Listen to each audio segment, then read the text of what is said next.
What is going on, everybody?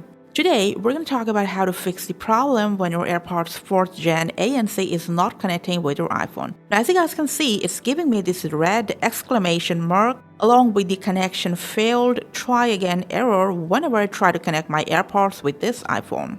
If you're having the same issues, don't worry, just keep on watching this video to fix this problem.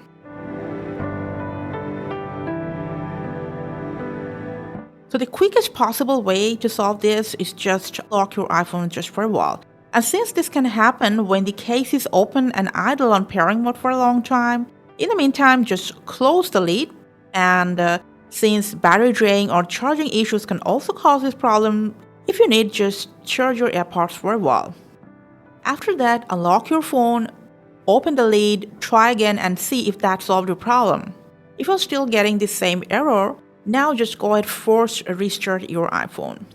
Press and release the volume up and down button and then press and hold the sub button until the screen goes black.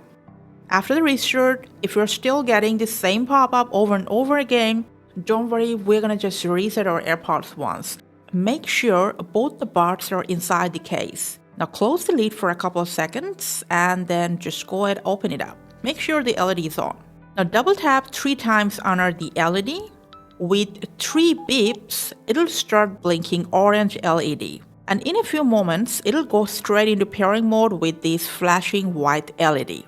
After the reset, you'll no longer get this pop-up and you'll be able to normally connect your AirPods 4th Gen with your iPhone. Thank you for watching.